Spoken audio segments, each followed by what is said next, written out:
반도체 착시 걷어내니 제조업 국가 비상사태. 이 말이 여러분 무슨 말일까요? 일단 이 지표를 먼저 한번 보시죠. 제조업 생산 현황입니다. 2023년 3분기로 돌아가 볼까요? 일단 제조업 자체가 전체가 나빴습니다. 전체 제조업은 마이너스 0.2%고요. 반도체를 제외한 제조업은 마이너스 3.6%였습니다. 반도체가 그나마 제조업의 마이너스를 줄여줬다 이렇게 이야기할 수가 있죠. 그런데 4분기도 마찬가지입니다. 전체 제조업은 5.1%까지 올라갔는데 이게 반도체를 제외하니까 여전히 마이너스입니다. 마이너스 1.4%예요. 2024년 1분기도 마찬가지입니다. 제조업은 전체 제조업이 6.2%까지 성장을 했으나 반도체를 제외한 제조업은요 마이너스 1.1%입니다. 야, 이거 충격이죠. 실질적으로 이렇게 마이너스를 계속 기록한 것은요 2022년 4분기 마이너스 2.9% 이후로 6분기 연속 마이너스 역성장을 했다는 뜻입니다. 이 정도면 여러분 제조업이 국가 비상사태라고 해도 과언이 아니죠. 왜 제가 국가 비상사태라고 이름을 달았느냐. 여러분 알다시피 대한민국은 수출 중심 국가입니다. 제품을 만들어서 전 세계에다 물건을 팝니다. 물건을 판 다음에 그 이익금으로 국가를 운영하는 게 대한민국이거든요. 그런데 대한민국의 제조업이 반도체 빼놓고 제조업이 지금 6분기 연속 마이너스가 됐다는 사실은 여러분 충격적이고 저는 굉장히 충격적이라고 생각을 합니다. 반도체가 우리 제조업을 끌고 나간다는 뜻이고 나머지는 지금 최악이라는 뜻이잖아요. 이것은 어떻게 생각하면 우리 미래조차도 두렵습니다. 앞으로 대한민국이 계속 수출 국가로 생존을 할지 거기에 대한 두려움도 있다는 뜻입니다. 지금까지 말입니다. 반도체 외에도 대한민국은 수출을 잘했습니다. 전자도 그렇고요. 석유화학도 그렇고요. 철강도 그렇고요. 생산이 많이 돼서 전 세계에서 수출을 굉장히 많이 했다는 뜻입니다. 그런데 지금 반도체 외에는 수출하는 게 뚝뚝 떨어지고 있다는 이야기잖아요. 그러니까 화학제품도 제대로 수출이 안 되는 거고요. 실제로 보면 화학제품도 마이너스거든요. 1차 금속도 마이너스고요. 심지어 자동차도 마이너스입니다. 주요 업종의 부진 현상이 굉장히 심합니다. 2024년 2분기 들어와서도 별반 달라지지 않았습니다. 제조업 전체 제조업은 5% 증가를 했다고 하지만 전년 대비해서요. 그러나 반도체를 제외한 숫자는 1.0%입니다. 2분기 들어와서도. 전체적으로 1분기, 2분기를 다 합쳤을 때는 제조업 생산이 또 마이너스라는 이야기잖아요. 또 마이너스. 와, 이거는 여러분 수출 중심 국가인 대한민국에게는 비상사태, 그것도 국가 비상사태라고 해도 과언이 아닙니다. 그만큼 말입니다. 상황이 굉장히 어려워진다는 뜻이에요. 실제로 말입니다. 반도체 공장 만약에 멈추면 어떻게 될까요?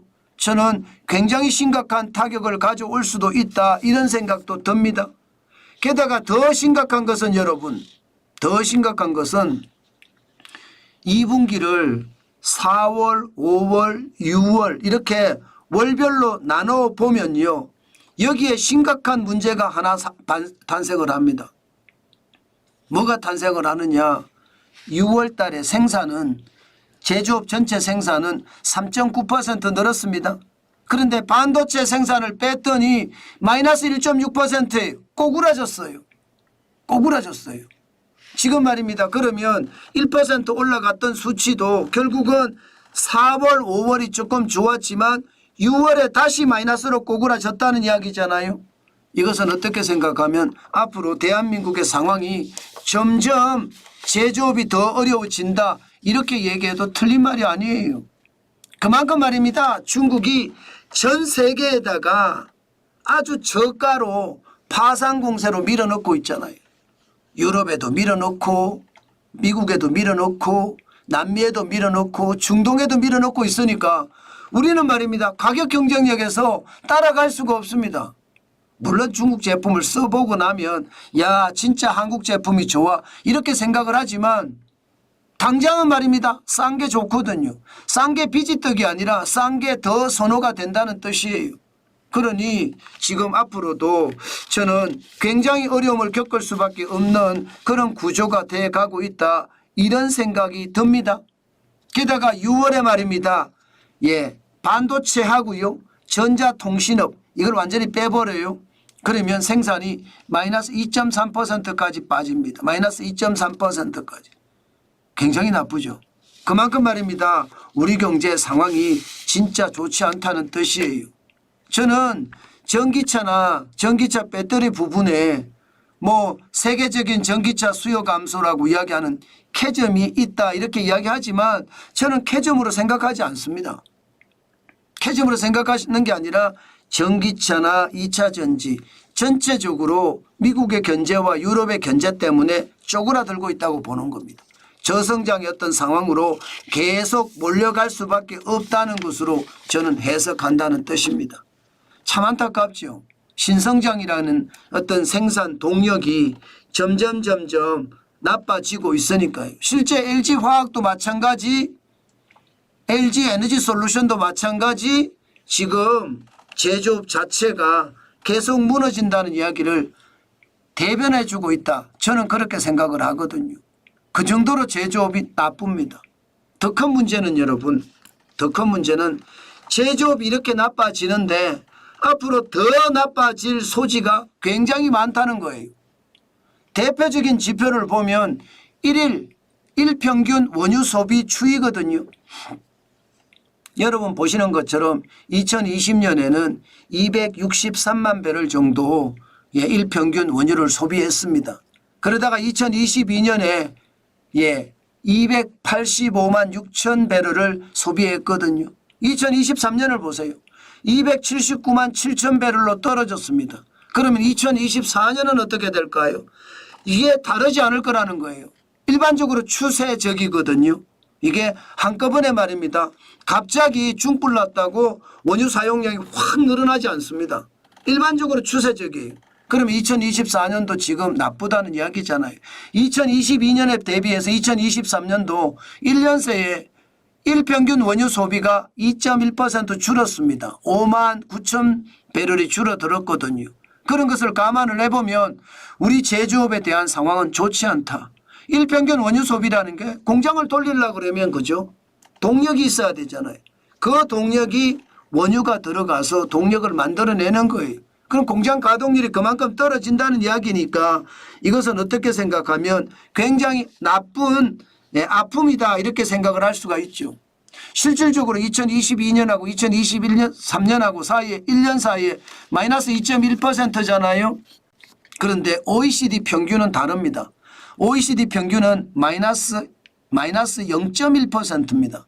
우리는 마이너스 2.1%인데 제조업이 무너지고 있다는 이야기가 이게 틀리는 말인가요? 아니죠. 저는 그렇게 보이는 거예요. 그래서 제가 비상사태라고 자꾸 말씀을 드리는 거예요. 제가 여러분들에게 이렇게 말씀드린 게 결국 얼마 있다가 살아나잖아요. 이런 일이 벌어지잖아요. 저는 그게 진짜 충격이라고 생각하고 또 하나의 지표가 있습니다. 또 하나의 지표.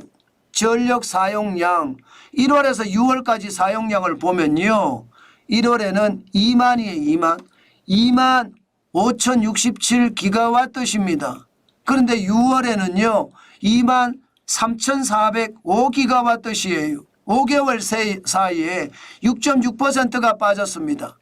1662기가와트시가 줄었다는 뜻이에요. 전력 사용이 줄었다는 것은 무슨 얘기예요? 그만큼 산업에서 공장을 제대로 안 돌렸다는 뜻이 되잖아요. 저는 올해 들어와서도 지금 나쁘다고 보는 겁니다.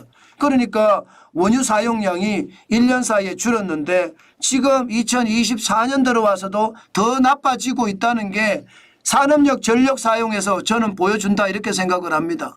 그만큼 말입니다. 대한민국의 상황은 진짜 어렵다. 저는 이 말이 틀리는 말이 아니라고 생각을 합니다. 여러분, 대한민국은 수출 중심의 국가입니다. 그런데 수출이 반도체가 압도적으로 많고 나머지 수출이 줄어든다는 것은요, 대한민국의 미래 위기다. 이렇게 이야기해도 틀리는 말이 아니라는 뜻입니다. 그 단적인 증거가 바로 원유의 일평균 사용량이 줄어들고요. 산업용 전력 사용량이 줄어드는 게 핵심이다. 이렇게 보이거든요. 안타깝지요. 산업용 전력 사용은 팡팡 늘어나야 됩니다. 그래야지 공장이 돌아가고 원유의 일평균 사용량도 팡팡 늘어나야 돼요. 그래야지 대한민국 경제가 역동차게 돌아간다는 뜻이에요. 그런데 그러지 못하다는 것. 그게 우리 경제의 현재다. 그렇게 말씀드리겠습니다. 참 안타깝죠. 제가 볼 때마다 진짜 안타깝다고 생각하는 게 바로 이런 부분이에요. 이런 게 제대로 정부 정책에 반영이 되지 않고 간과가 되고 있다는 것. 그들은 정치 싸움만 계속하고 있지 경제는 제대로 들여다보지 못한다는 것. 참 그게 제가 진짜 안타까운 일 중에 하나다. 그렇게 생각합니다. 그만큼 여러분 각자도생이라는 말이 진짜 틀리는 말이 아니에요. 저는 그렇게 생각합니다. 그만큼 어려워졌다는 뜻이에요. 여러분들도 항상 말입니다. 현장 경제의 어떤 핵심을 알았기 때문에 이제는 각자 도생도 아주 강하게 할 수 있는 그런 준비도 철저히 하고요. 또 그렇게 추진해야 되겠다. 그 말씀도 오늘 강조해 드리겠습니다.